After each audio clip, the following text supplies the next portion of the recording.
Where beats drop and dreams pop. Hi, my name is Chrislane and welcome to Home Studio. In today's episode, makakiligin kayo sa loob ng 5 seconds. Please welcome Gen 6. Hi guys, kamusta naman kayo? Hello po. Hello po. Hello po. So please introduce yourself.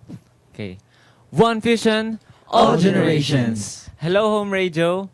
I'm the leader and the lead vocalist of Gen 6. I'm Chris. Hi, Home Radio. I'm the lead vocal and lead dancer of the group, and I'm Ravi. Hello, Home Radio. I'm Kiyo, the main vocal and face of the group of Gen 6. Hello, Home Radio. I'm Jayo. I'm the main dancer and the lead vocal po. Ayo, what's up? This is Gen 6 Leo, the main rapper and lead dancer of the group. Hello guys, my name is Aki. I'm the Maknae and the lead rapper and sa vocals of the group. And we are Gen 6! Hello po. Hi guys, kamusta kayo? I know na sobrang hectic ng schedule nyo from trainings tapos kahapon nasa K-Circle kayo. Yes po. Nakakapagpahinga pa ba kayo?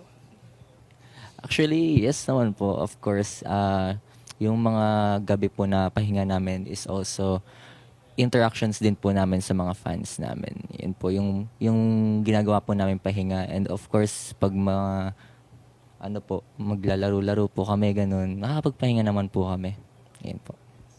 And we make sure din po na we spend time to rest since we are performing, and yung wellness po namin as a whole ay isa rin pong gift for our fans kasi they know na yung happiness nila, which is kami, wow, is well rested and in good condition.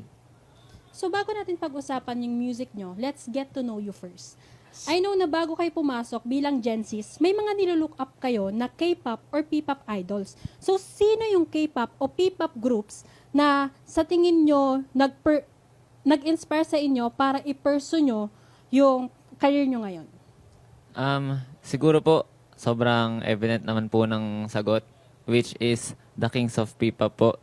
Sobrang na-inspire po kami dahil sila po yung isa sa mga unang nagsimula sa pagtaguyod ng P-pop. And syempre po, may individual din po kaming ini-stan, pero ang overall po namin na nag-inspire sa amin ay ang SB19 dahil sa kanila pong talents and syempre po sa way nila para itaguyod po ang P-pop. Syempre, grabe naman kasi talaga yung SB19. Sobrang solid nila. Sobra Yes po. Sobra. And since pumasok kayo sa P-pop, ano yung something sa Gen 6 na sa tingin nyo, signature nyo? Sa amin po as a group, we think na we all have our own strength, passion sa ginagawa namin, and sa music po na in-offer namin. And from that po, we think na our signature is our tagline itself, One Fusion, All Generation, in which doon po in-incorporate po namin yung all generations. Parang ginagawa namin siyang guide na makapag-produce kami na lahat po ng all generations makaka-relate po sa music namin. And in doing that po, we offer sa mga fans namin, lalo na sa mga souls, our hearts and souls para sa mga future fans and souls. And in doing that po, na-enjoy po namin yung journey namin papunta sa goal po namin, which is to be a well-known P-pop group nationally and internationally, globally. Yun po. Since sinabi nyo na gusto nyo maging well-known P-pop group, ano yung pinaka-challenging at saka pinaka-rewarding part ng pagiging isang member ng Gen 6? Yan, ako na. Siguro yung rewarding po namin as a isang member ng Gen 6 is napapasaya po namin yung fan and na-inspire po sila sa amin. Yung mga tao. And one thing din po is yung pagod namin is nagiging worth it. So yung parang happy ka na makikita mo yung mga tao na magsasabi sa'yo na ikaw yung inspiration nila, ikaw yung bias nila, and yun po yung rewarding sa amin na nakikita namin sumasayo yung mga tao na gawa po ng talent namin. And yung challenging naman po, syempre, may challenge din po sa pagiging P-pop since papasok po kami sa industry ng P-pop. So we need to be we need to be mentally, physically and emotionally unstable po since hindi po biro ang pinapasok namin, na syempre may pressure din po sa sarili namin na we need our fan, we need po na yung mga tao is magustuhan po yung mga ginagawa namin. Pero at the same time, happy pa rin po kami since marami pong nakaka-appreciate sa amin dahil sa gantong bagay na to. Malayo na pero lalayo pa po. Yun lang po. Yes. And ngayon naman, pag-usapan natin yung music nyo. Since sinabi nyo malayo na at lalayo pa. Well, first of all, congratulations dahil napasama ang song nyo na Salarin sa 38 Awit Awards. Yes, thank you Yes, po. Thank you Thank you so po. much And po. hindi lang yon dahil dalawang kategory yon, Best R&B and Best Dance Electronic Recording. So, ano yung naramdaman nyo nung na-nominate kayo since bagong group kayo eh? Yes po. So, ayun. Nakaka-overwhelm pa rin po and nakakilig na napasama po yung Salarin sa nominated po siya sa 38 Awit Awards. So, nakaka-overwhelm po na hindi pa rin po kami makapaniwala sa nangyari. So, sabi po namin, nakita po namin yung post. Totoo ba to? Ganyan, edit lang ba to? Ayun po. Siyempre po, bagong P-pop group po kami. So, it's nice po na nakakuha po kami ng nomination sa 38 Awit Awards. And ayun, gusto ko lang din po mag-thank you sa mga bumubuo po ng Salarin, sa manager po namin, Sir Nads, and sa Arcana Studios din po. And of course, sa Gen 6, congrats guys. Yes. Na-nominate tayo Congrats sa 38 Awit Awards. And of course, sa inaalay po namin yung kanta sa Souls din po na walang sawang sumusuporta po sa amin sa pag-abot po ng mga pangarap namin. So, maraming salamat po. Ayun po.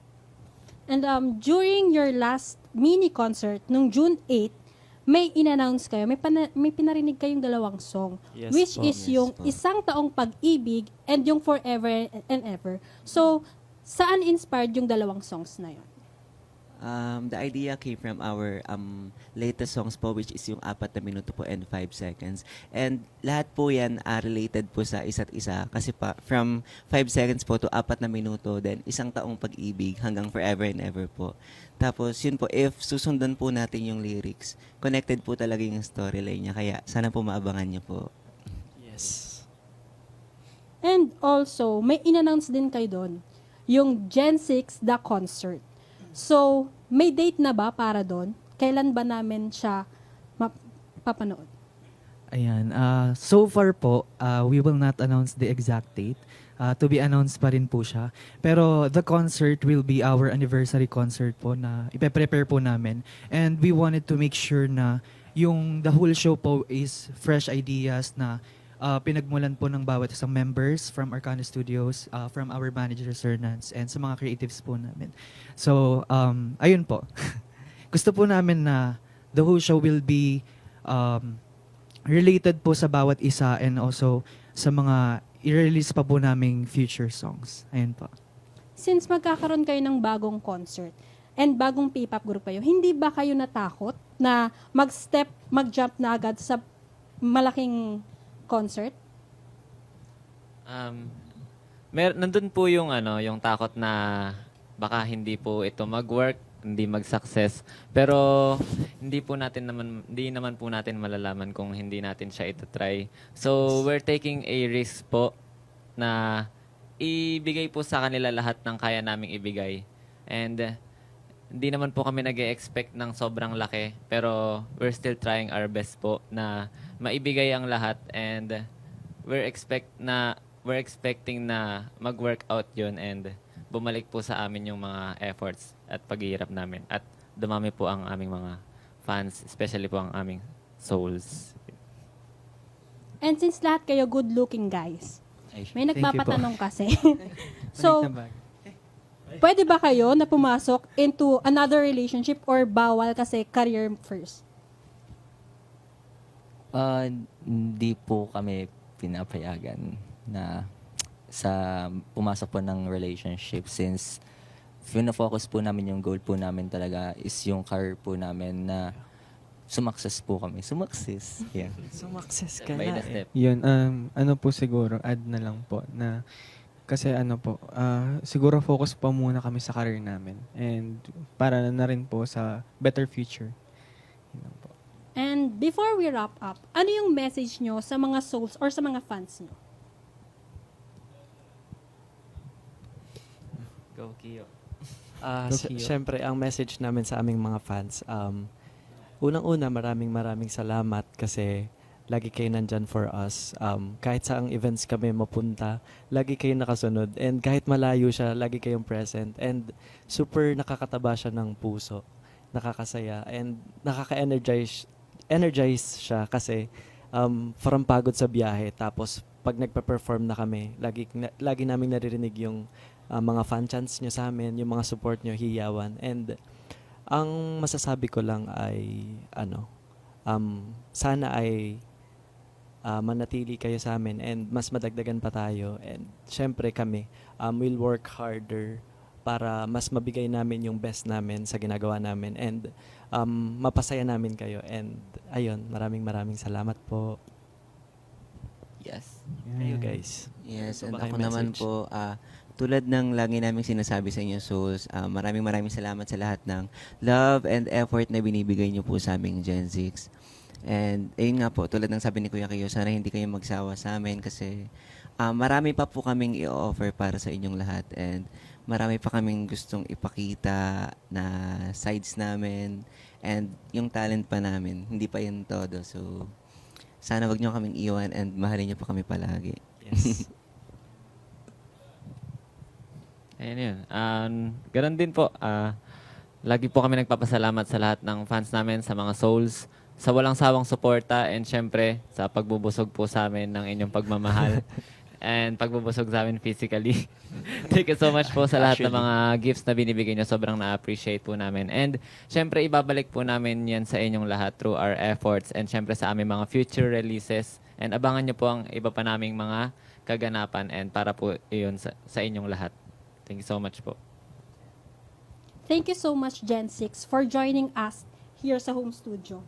Thank you They so will much po. perform Salarin and 5 Seconds here at home studio. And you can stream all their songs on all digital platforms. And syempre, i-follow nyo na rin sila sa social media nila. That's GENZIX, Gen 6. This has been Chris Lane and thank you for watching. Thank you po. Thank you po. Salamat po. Feels good to be home at home radio.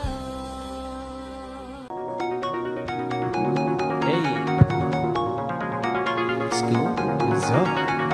Chris, Kio, Revi, Jayu, Leo, Aki, Gen 6, let's go! Wala pang 5 seconds na nahulog sa'yo la. Wala pang 5 seconds na nahulog sa'yo la. Wala pang 5 seconds na nahulog. Pulutin mo ang puso ko, malinis ang hangarin ko. Wala pang 5 seconds na nahulog sa'yo la. Wala pang 5 seconds na nahulog sa'yo la. Wala pang 5 seconds na nahulog. Pulutin mo ang puso ko, malinis ang hangarin ko.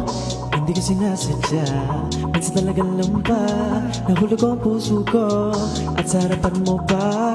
Napakabilis ng mga pangyayari. It doesn't to me, and making me worry. Di ko na malaman kung ano gagawin na to. Tapi ba ako, di lang alam ang sasabihin na yan. Magbaka sakali, sa panaginip ko lang yung kasali. Siguro lang alam may pasarni kami forever. Mahit ko wala ko But they speak better. Oops, so close. I draw my heart for you. Wala pang 5 seconds nang nahulog sa'yo la. Wala pang 5 seconds nang nahulog sa'yo la.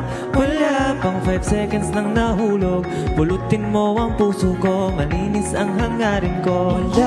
Wala pang 5 seconds nang nahulog sa'yo la. Wala pang 5 seconds nang nahulog sa'yo la. Wala pang 5 seconds na nahulog Pulutin mo ang puso ko Malinis ang hangarin ko Cause you're the one I'm falling for. I can do something about it. Every time you're around, my head go round and round. Hindi na nga biro to, no, no, no. Di ko na malaman kung anong gagawin Sigurado lang ako na itutuloy pa rin Padagat man akong tawirin Hanggang sa kalawakan at mga bituin Siguro lang ang lumipos already kami forever, Mike. Kung walang kupos, bad days become better. Oops, so clumsy. I jump my heart for you 5 seconds nang nahulog sa'yo lang. Wala pang 5 seconds nang nahulog sa'yo lang. Wala pang 5 seconds nang nahulog. Pulutin mo ang puso ko. Pulutin mo Wala pang 5 seconds na nahulog sa'yo lang Wala pang 5 seconds na nahulog sa'yo lang Wala pang 5 seconds na nahulog Pulutin mo ang puso ko Malinis ang hangarin ko Risky or Remy Jayo, Leo, Aki, Gen 6. Risky, Red, Giant, Leo, Aki, Gen 6 Let's go back, noise High five, shout out 5, 4, 3, 2, 1, time's up, let's go! Thank you, Home Radio. Feels good to be home at home radio.